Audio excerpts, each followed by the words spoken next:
Suicide Squad 2021 bisa dibilang lanjutan dari Suicide di tahun 2016. Walaupun di mana ada beberapa karakter baru, ada beberapa pengganti di aktornya, dan yang jadi perhatian adalah tetap si Non Queen. Sebelum kita bahas alur filmnya, baiknya Anda menonton film aslinya di bioskop ataupun di layanan streaming langganan Anda, karena isi dari alur cerita film ini mungkin cuma berisi pendapat saya aja, oke? Kamera, roll, and action.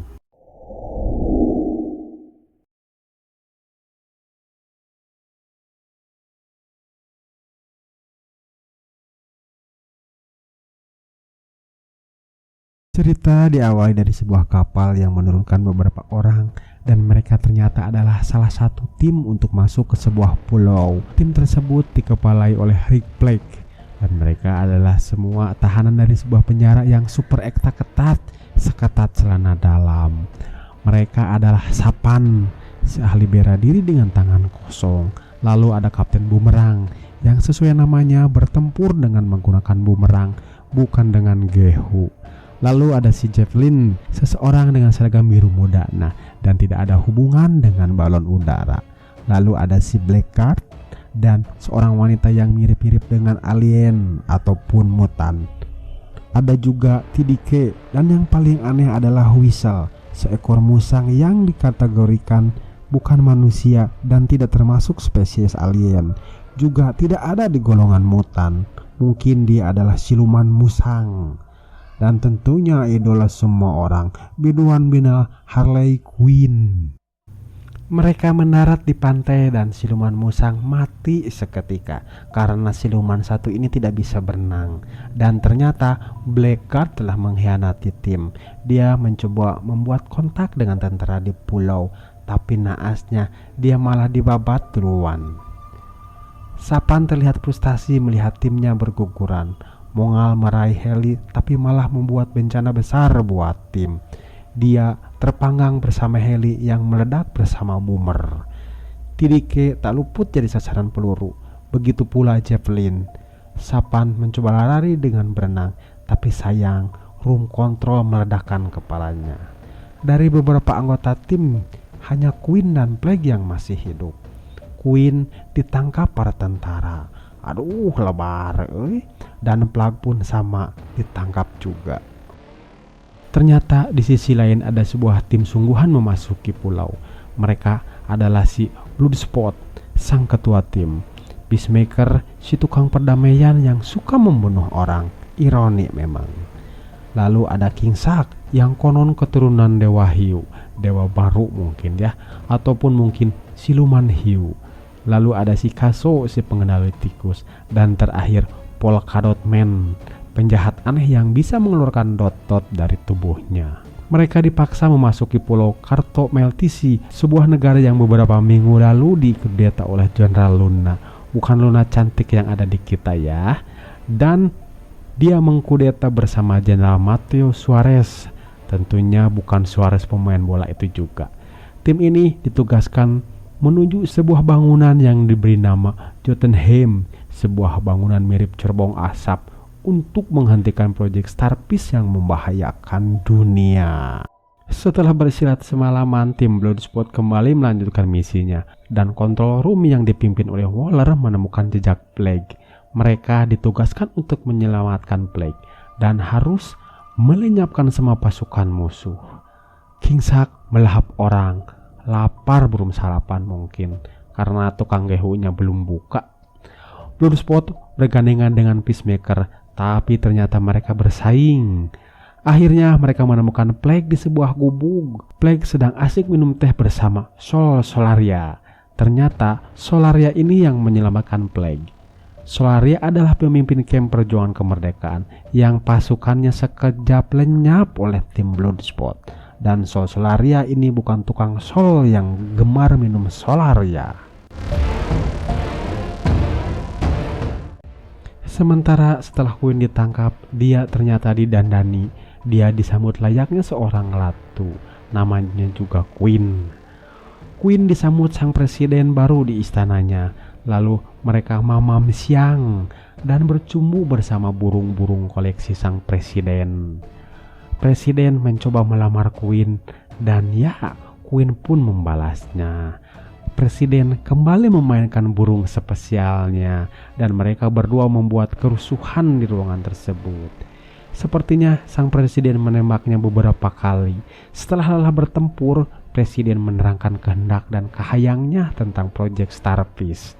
Namun kali ini jeger, Queen yang menembak presiden. Lalu para tentara menangkap si non Queen ini. Di sisi lain, tim memasuki kota dengan bantuan solar, dan ketika mereka masuk ke kota langsung menunjuk klub untuk mencari seseorang dengan botol-botol kecil di kepalanya. Akhirnya para tentara menangkap sebagian tim dan lainnya membawa si botol dengannya. Dengan kekompakan mereka, tim bisa kembali bersama. Tim berangkat ke pusat kota dan berencana membebaskan Queen.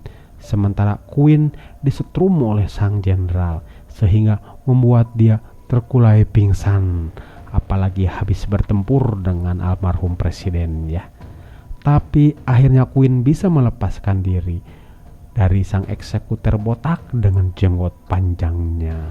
Dia melepaskan diri dengan mencekik eksekutor dengan kedua kakinya dan dia membersihkan semua pasukan di gedung itu. Seorang psikopat cantik yang berbunga-bunga dan dia melenggang keluar dari penjaranya. Tim akhirnya bersatu dan merencanakan masuk ke cerobong asap dengan bantuan si kepala botol. Tentunya bantuan atas dasar paksaan. Dan dengan hujan lebat mereka masuk ke Jotunheim. Biar kelihatan dramanya kali itu hujan. Para tentara sibuk dengan penyerbutan tim dan Sol bersama timnya akhirnya bisa masuk ke istana negara. Di dalam Jotunheim, si kepala botol menerangkan tentang proyek Starfish yang ternyata di dalamnya ada campur tangan Amerika juga. Tentu saja ceritanya membuat goyah anggota tim. Ketika Peacemaker dan Blake berdebat, gedung mengalami kehancuran sehingga kekacauan terjadi. Si kepala botol ditangkap oleh Starfish dan dihancurkan berkeping-keping. Pertarungan kembali berlanjut antara Peacemaker dengan Blake dan akhirnya Blake tumbang di tangan Peacemaker. Kaso melihat kejadian tersebut dan Peacemaker mengudaknya. Ternyata kehancuran gedung Jotunheim dikarenakan tembakan Polkadot kepada para tentara yang melenceng dan mengenai bom C4 yang berceceran. Bagian atas gedung hancur dan hampir melenyapkan semua tim. Siluman hiu terjun ke dasar dan disambut dengan tembakan para tentara. Tapi namanya juga siluman. Tentu saja dia kebal terhadap peluru. Malahan dia melahap seorang tentara. Siluman ini memang selalu lapar. Queen dan Polkadot bersama Bloodsport berhasil selamat dengan bersusah payah. Lantai yang Bloodsport injak ngebros berlantai-lantai dan dia berhenti tepat di depan Peacemaker yang sedang menodongkan pistol terhadap si Kaso. Dan dengan ketepatan tembakan dan peluru unik dari Bloodsport, akhirnya Peacemaker tumbang.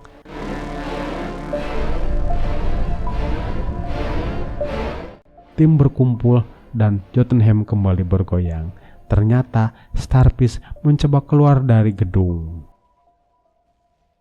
Starfish ternyata adalah monster yang besar, besarnya setengah dari gedung Jotunheim ini, dan dia disambut dengan tembakan ratusan tentara sang jenderal.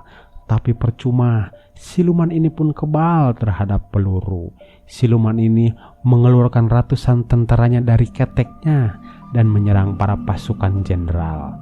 Sang jenderal pun tampak frustasi dan akhirnya menjadi korban keganasan sang siluman ini.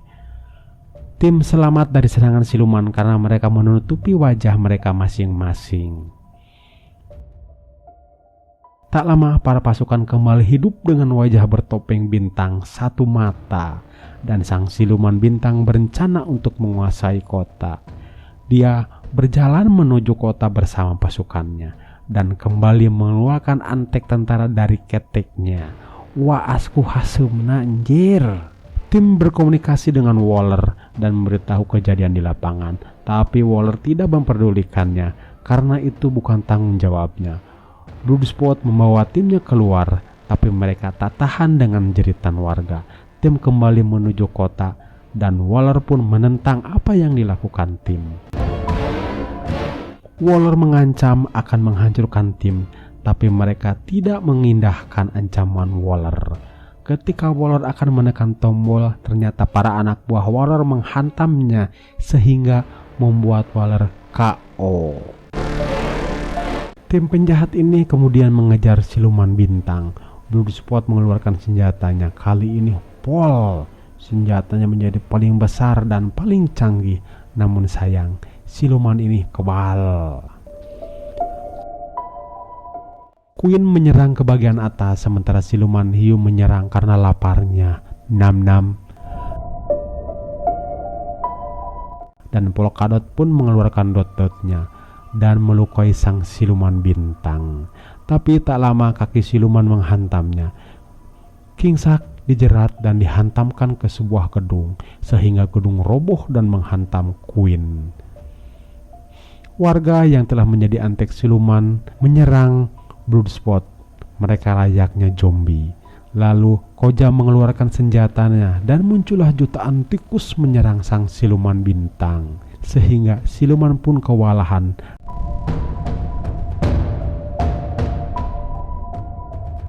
Dan Queen bersiap dengan lembingnya. Dia terbang dan menusukkan lembingnya tepat di tengah mata siluman bintang, sehingga semua pasukan tikus menyusulnya dan menyerang sang siluman bintang. Para tikus menggigit kabel saraf sang siluman, sehingga siluman pun tumbang. Kota berantakan dengan kehancuran yang ditimbulkan oleh siluman bintang. Dan tak lama, tim pun dijemput untuk kembali ke habitatnya. Tamat. Para anggota squad ini memang ada yang berkemampuan unik, namun banyak karakter yang hanya jadi bagian atau sebagai penghias adegan film ini. Walaupun mungkin pada awal cerita seperti tidak ada yang istimewa dengan kemampuan para squad ini. Silahkan keluarkan pendapat Anda tentang Suicide Squad ini di kolom komentar. Dan sebelumnya silahkan subscribe, tekan like-nya, komentar, tekan juga tanda loncengnya, dan juga silahkan share jika menurut Anda dianggap perlu. Yang sudah subscribe, saya ucapkan terima kasih. Semoga panjang umur dan digampangkan rezekinya. Amin. Sampai jumpa di alur cerita lainnya. See ya.